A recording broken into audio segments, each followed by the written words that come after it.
is the Beebalm.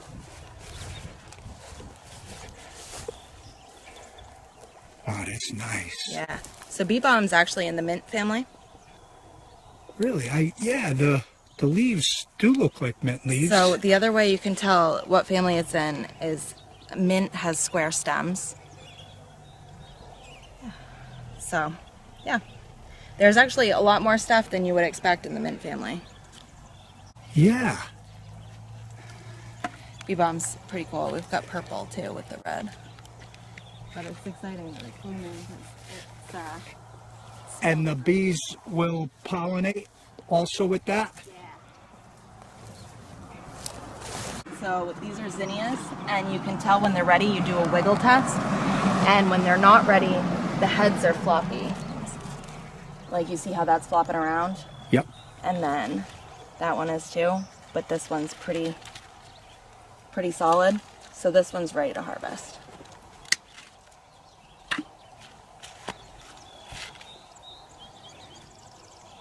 Which zinnias they like hot weather, so as it gets hotter, they're gonna like bloom.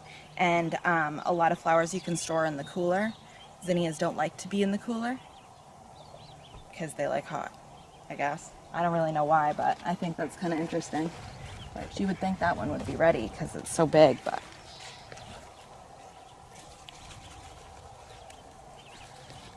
So a lot of flowers you can tell by the wiggle test if they're ready or not. That's got a nice color to it. Yeah, it does.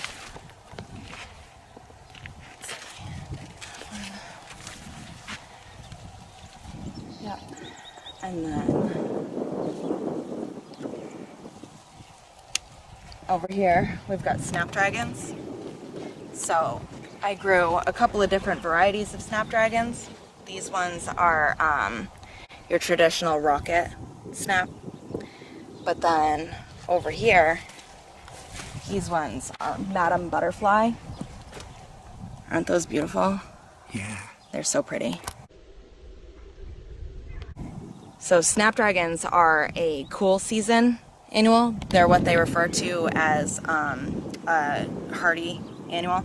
And so they like to be planted out before it's warm, because once it starts getting warm like this, they stop producing. But like luckily our weather, depending on who you talk to, has been cold enough that they're actually still producing. So we had a rough start with our Snapdragons because I should have an entire row of Snapdragons, but they didn't really work out like that. But they're cut and come again. So just like zinnias, they're cut and come again. So the more you cut them, the more blooms you'll get. It'll trigger the flower to send out more shoots with more blooms on them. Give them more energy? Yep. And all of these offshoots would turn into flowers if I didn't cut them off. Like if I didn't cut the stalk, these all eventually would bloom. Will this still bloom? Yeah. Yep. In the vase. Just like that? Yep. Will it keep growing like this?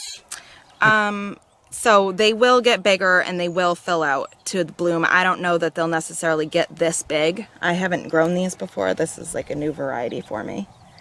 But a lot of flowers, it's funny because they're all different. Like some of them you can pick when they haven't been opened, and then they will carry on opening. Like peonies, you pick them when they're in a marshmallow stage, which is when they're still a little bit squishy, and they will keep growing and they just turn into this giant bloom. But when it starts out, it's just like this little tiny thing. It's crazy. And then other ones, like the zinnias, you have to wait until they're fully open before you harvest them. Once you cut them, that's it. They don't keep going. Like they stop right there. So it's you have to like learn which ones do which, which ones you're able to harvest early. Like this, I could harvest this right now and it would keep going. People that have a lot of like bug pressure, because thrips really like Snapdragons, and so people that have a lot of bug pressure, they'll cut the blooms like this. That way they don't get bugs in them.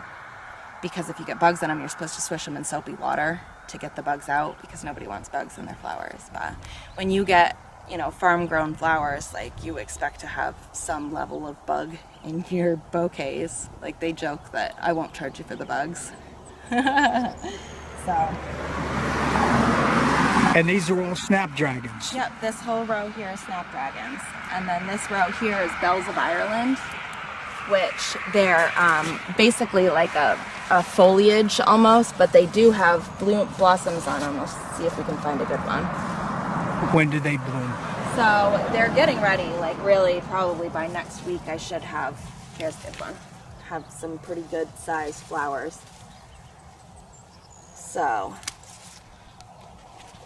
that's the Belle of Ireland. So the flower is actually the white part in the middle there, and then it blooms.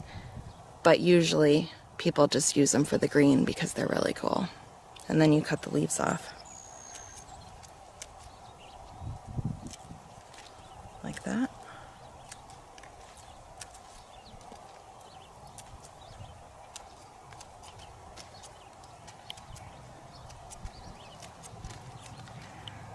And then you've got a nice little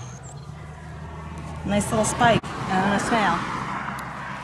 And that's free. That's free. So these here are gladiolas. But these flowers, these sunflowers are really cool because they don't actually have petals in them. It's just this right there. So that's what they're called, purple sunfill. And they're just like a filler. And so you get the sunflower head but no petals. They're pretty cool. But my other sunflowers are getting ready to bloom. They've all got buds on them, and I'm pretty excited about that. So sunflowers, people think that they're not frost tolerant, and so, but you can get them out early before your last frost, because a lot of sunflowers have really short bloom time, like 60 days. And so the earlier you get them out, the better it is, because if you start your plant like when it's cooler, it makes it more hardy. And so they like adapt. So like if a lot of people like winter sow in milk jugs and stuff, and it's like it's better for the plant to do that because it makes them hardier. So they're started out in that cool, and then once it gets warm, then they can handle that like temperature fluctuation better. Yeah, it's pretty cool. But most people succession plant sunflowers, so they do. They'll do them every 2 weeks. They'll plant sunflowers, that way they have like a continuous sunflower bloom. And so I started these May 8th, I think is when I started them. And then this was my 2-week succession here. I started these ones 2 weeks later. So there's something to be said, because those ones got started before my last frost, and these ones got started 2 weeks after. And those ones are like huge, and these ones look like shit. Now what about these ones that are taller, even taller than these ones? It just depends on the variety. So I planted a Fun in the Sun mix. I planted Teddy Bear, Ruby, Eclipse, and the Purple Sunfill, and then I might have planted one more traditional yellow, but it just depends on the variety, how big they get, because the teddy bears, you can see right here, look how short these teddy bears are. Like, you can hardly even tell they're there. They're so short. And I have no idea why those are so short. But they're also sunflowers? They're also sunflowers, yeah.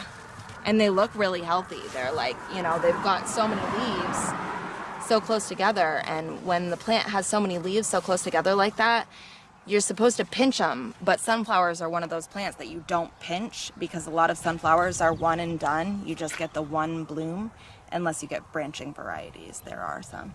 Like these, you can see they have the side buds, but these won't get any longer than that. So, but a lot of them are one and done. And then that's why people succession plant them. That way they can have more, you know, they can stretch their crop out farther. So, but yeah, I started these in May, right? And they started theirs like a couple weeks ago, I think. Now, all that field are sunflowers for the maize, right? Yeah, so that's for the maize. So, but there's a lot of weeds in there. So you can see the sunflowers though. They're in there kind of sporadic. But those ones got direct seeded. And when they're direct seeded, they grow a lot faster than they do when you transplant them. Because those are only a couple of weeks old. Whereas my little ones over there that I transplanted are like a couple of months old and they're still so small. I just got them in the ground last week though, I think. Maybe the week before. But I've got, so these are like, oh my goodness, this is actually kind of funny. So these are like my prized flowers here, okay? They're called Lysianthus, and they look like little baby roses, right? So they're the most beautiful, gorgeous flowers you have ever seen in your life. They're so beautiful. And so Becca ordered them from me from the plug place, and they just never grew. They never got taller and they stayed so short. And so I like went back in the book and I looked, and it's because they only get 6 to 10 inches tall, when in reality the other ones that I have get like this tall. So at my house I have a whole nother crop of these that I didn't trust putting in the ground here because they're inexpensive flower. Those go for anywhere from $4 to $6 per stem. And so it just kind of depends on your market, but because flowers have different prices. So this is like a $2 flower. These are like 25 cents. So everything has a stem value, which is really interesting. Which brings us into the flower market, which is an $8 billion industry a year. And most of that comes from overseas. The US only sees $2 billion of that flower money. So we get everything imported from like Japan. They're a huge exporter of flowers, and like Honduras does a lot of flowers, and surprisingly Colombia also. But like the islands is where they do a lot of flower growing because they have like giant greenhouses.